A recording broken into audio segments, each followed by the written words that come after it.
ये यशोधन ज्ञान सागर चैनल आपको प्रणाम करता है। मेरे बड़े बुजुर्गों आपको प्रणाम, माताओं भाइयों बहनों आपको प्रणाम। यह दास सुरेश वैद्य आपके श्री चरणों में वंदन करता है। माँ वैष्णो देवी बाबा भैरवनाथ को प्रणाम करता हूँ, भादवा माता को प्रणाम करता हूँ। और यह यशोधन ज्ञान सागर चैनल आज श्रीमद् भागवत कथा का वाचन करने जा रहा है, जिसे आप अपने जीवन में उतारेंगे तो निश्चित ही आपको लाभ की स्थिति बनेगी। आपके घर से पितृदोष चला जाएगा, आपके घर में सुख शांति आ जाएगी। यह वीडियो यशोधन ज्ञान सागर चैनल हर घर में चलने लग जावे, भागवत कथा चलने लग जावे। भागवत कथा जिस घर में चलेगी उस घर में आनंद का वातावरण बना रहेगा। तो चलिए आइए सर्वप्रथम गणेश जी को मना लेते हैं। वक्रतुंड महाकाय सूर्यकोटि समप्रभ निर्विघ्न कुरु देव निर्विघ्न कुरु मे देव सर्वकार्येषु सर्वदा। मैं गणेश जी महाराज को इस व्यासपीठ से प्रणाम करता हूँ। आइए गुरुदेव को प्रणाम करते हैं, गुरुदेव को याद करते हैं, गुरुदेव को यह श्लोक के माध्यम से उनके श्री चरणों में नमन करते हैं। गुरुर्ब्रह्मा गुरुर्विष्णु गुरुर्देवो महेश्वर गुरुर्साक्षात् परब्रह्मा तस्मै श्री गुरुवे नमः। गुरु महाराज को प्रणाम करते हैं। आइए अब लक्ष्मी माता, सरस्वती माता, जो लक्ष्मी माता के साथ बैठती है जिह्वा पर, सरस्वती माता को प्रणाम करते हैं।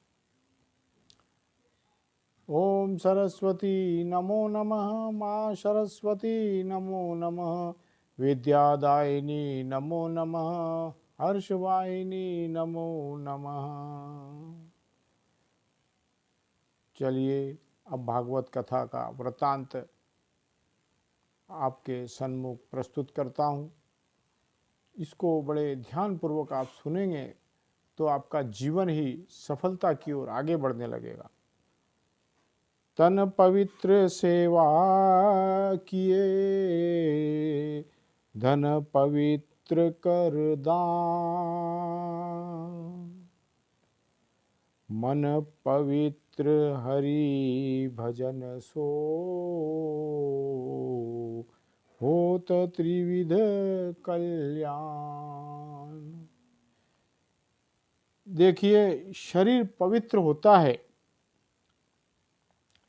श्रीमद् भागवत कथा में व्यास जी महाराज कहते हैं कि शरीर पवित्र होता है सेवा करने से। अगर आप किसी दीन दुखी की सेवा करेंगे, किसी गरीब की सेवा करेंगे तो शरीर आपका पवित्र हो जाएगा, धन आपका पवित्र हो जाएगा।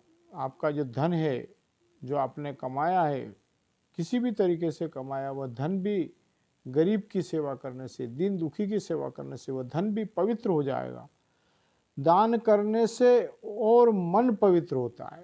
देखिए, दान शास्त्रों में लिखा है। अब ये बहुत से भाई बहन सज्जन ये सोचेंगे कि पंडित जी बोल रहे हैं दान करो दान करो, तो पंडित जी को दान नहीं करना है। दान करने का मतलब ये है कि आप गाय को चारा खिलाएं, गरीबों को रोटी खिलाएं, पक्षियों को दाना डालें, इसी को तो दान कहते हैं। ऐसा न समझे कि पंडित जी ने कहा दान करें तो पंडित जी का पेट भरने के लिए पंडित जी बोल रहे हैं, ऐसा नहीं है।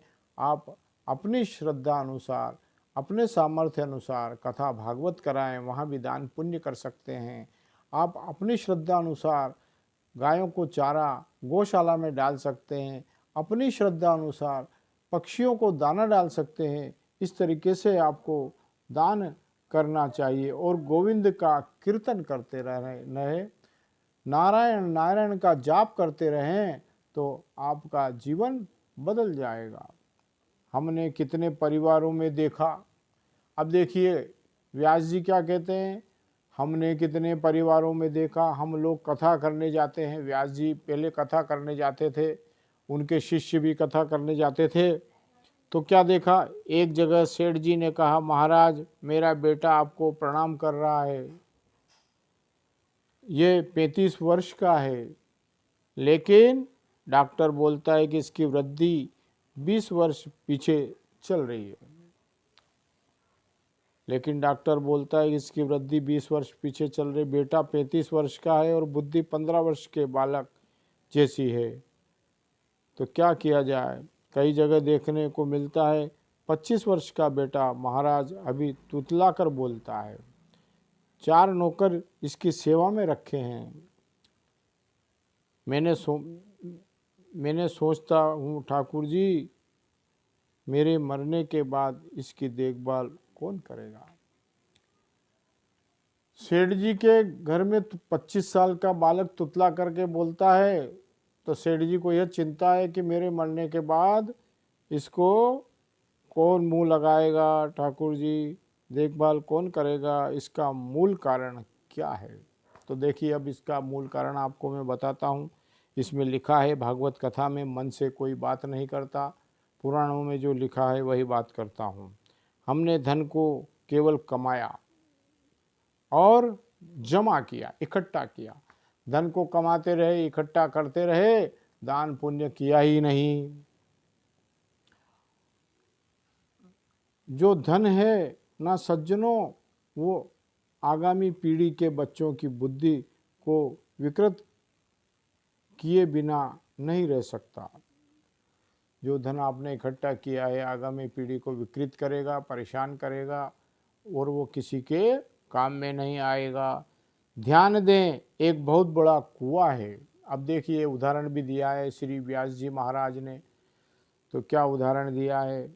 वेद व्यास जी बोलते हैं, ध्यान दे, एक बहुत बड़ा कुआं है, उसमें अथाह जल भरा है, लेकिन कुएं से जल खींचना बंद कर दो, कुएं से जल बिल्कुल मत निकाला करो।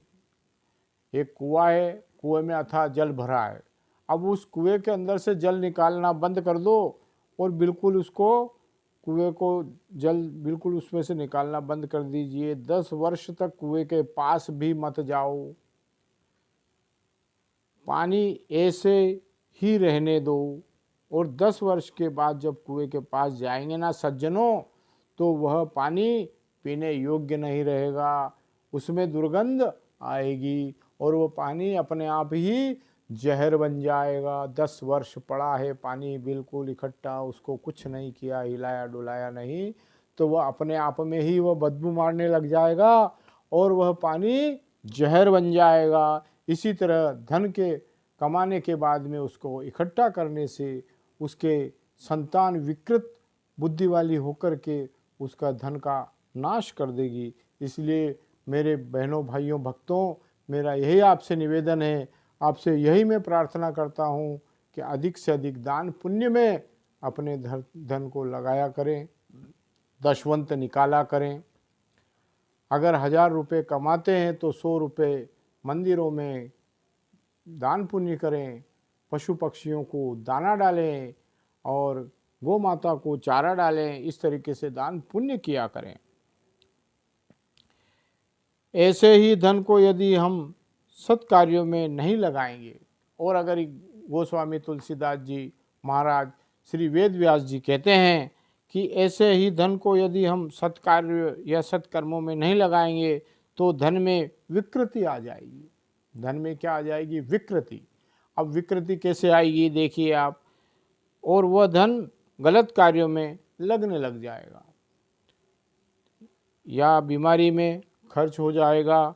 डॉक्टर आया, इंजेक्शन लगाया, 500 रुपये फीस लेके चला गया, हॉस्पिटल में भर्ती किया, लाख रुपए खर्च हो गए, डॉक्टर ने लिख करके दे दिया अमेरिका ले जाओ, तुरंत इसको अमेरिका ले जाइए, तो 50 लाख रुपए खर्च हो गए। ऐसे ही यह धन खर्च होता चला गया। तो इसलिए धन को धर्म पुण्य में लगाइए। यदि पहले से ही हम धन को थोड़ा थोड़ा सत्कर्मों में या सत्कार्यों में लगाते, व्यय करते, तो कभी विकृति घर में नहीं आती, बीमारी नहीं आती, और धन धर्म में लगता रहता और आपका मन प्रसन्न रहता। ये शास्त्र की बात है, यह शास्त्रों में लिखा है, पुराणों में लिखा है, अनुभव की बात है। शास्त्रों में जो लिखा है, हमारे संतों ने, ऋषियों ने सूखे पत्ते खा खा कर जिन ग्रंथों को लिखा, झूठा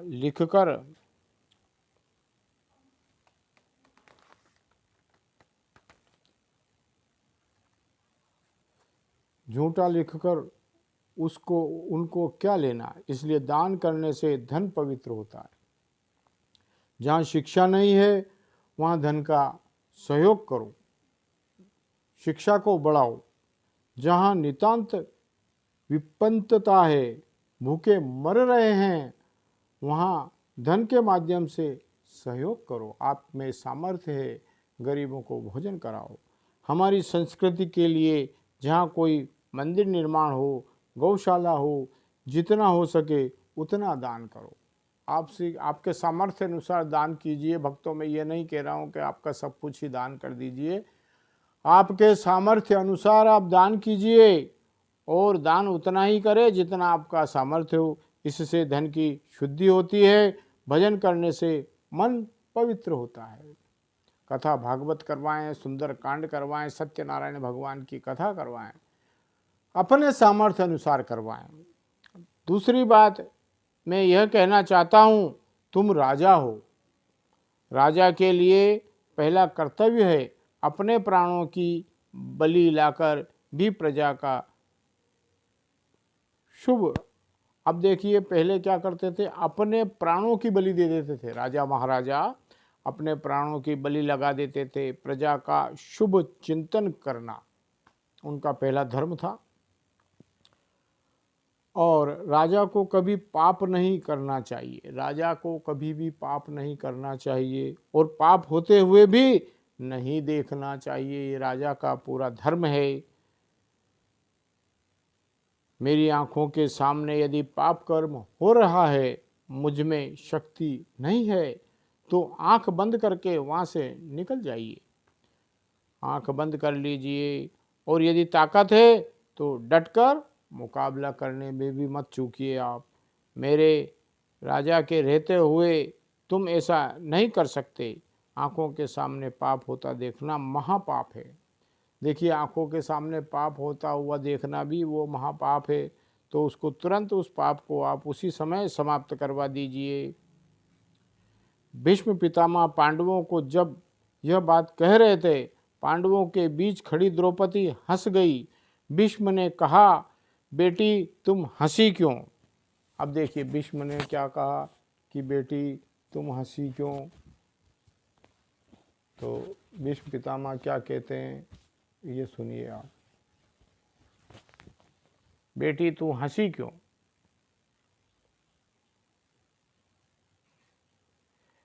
तो हंसी क्यों, मैं व्याख्यान कर रहा हूँ। अब भीष्म पितामह कह रहे हैं, और तुमको हंसी आ गई। भीष्म के सामने हंसना कोई आसान नहीं। द्रौपदी घबरा गई, बोली, पितामह क्षमा करें, गलती हो गई। अब भीष्म पितामह कहते हैं कि पितामह क्षमा करें, गलती हो गई, माफ़ी मांगती है कुंती। भीष्म पितामह बोले, नहीं बेटी, जो कुलवती नारी होती है वो बिना कारण कभी नहीं हंसती। भीष्म पितामह बोलते हैं कुंती से, उनकी हंसी में कोई कारण छुपा अवश्य होता है, इसलिए तुम्हें बताना ही होगा कि हंसी आई क्यों। भीष्म पितामह ने कुंती से पूछा, इस कुंठा को लेकर मैं नहीं मरना चाहता। द्रौपदी बोली, आज तो बड़ा भारी ज्ञान का उपदेश करते हैं। तो देखिए, द्रौपदी बोली, आज तो बड़ा भारी ज्ञान का उपदेश करते हैं कि आंखों के सामने पाप होता देखना महापाप है। द्रौपदी बोलती है, तो पितामह ने महापाप आपने क्यों किया। पितामह, यह पाप आपने क्यों किया। मेरी सभा में दुष्ट दुशासन जब मुझे खींच कर लाया, मेरी साड़ी को खींचकर मुझे निर्वस्त्र करने का उसने प्रयास किया तो आप उस समय चुप क्यों बैठे रहे? मुझे याद है उस सभा में सबसे आगे आप बैठे थे और आप उस समय चुप बैठे थे भीष्म पितामह, और मैंने आपसे सबसे पहला प्रश्न किया था। पांडव जब अपने आप को दांव पर हार चुके उस समय मैंने आपसे कहा था कि दास बन गए तो मुझे दांव पर लगाने का अधिकार उनको किसने दिया? दूसरा प्रश्न किया था, एक रजस्वला नारी को सभा में खींच कर लाना कहाँ का धर्म है? भीष्म पितामह से बात करती द्रौपदी, लेकिन मेरी बात को सुनकर आपने सिर नीचा कर लिया था। पितामह, आप जरा सा इशारा भी कर देते तो हिम्मत नहीं थी दुष्ट दुशासन की मेरी साड़ी का स्पर्श भी कर लेता। आप सब अपनी आंखों के सामने होता देखते रहे। वो तो मेरे गोविंद की कृपा है, वो तो मेरे द्वारिकाधीश की कृपा है। उन्होंने मेरी लाज बचाई, अपनी बहन की इज्जत की रक्षा करी। भगवान कृष्ण ने द्रौपदी की साड़ी जो खींच रहा था तो भगवान कृष्ण स्वयं वहाँ आ गए। द्रौपदी उनकी बहन थी। द्रौपदी की लाज भगवान कृष्ण ने स्वयं रखी। बोलिए कृष्णचंद्र भगवान की जय, आज के आनंद की जय। देखिए अगला वृतांत आगे एपिसोड में हम डालेंगे, और यह वृतांत आपको कैसा लगा सब्सक्राइब करें, लाइक करें, शेयर करें और अपने इष्ट मित्रों तक पहुंचाएं। पास में बेल आइकन घंटी को अवश्य दबावें। यही आपसे मेरा निवेदन है। प्रार्थना करता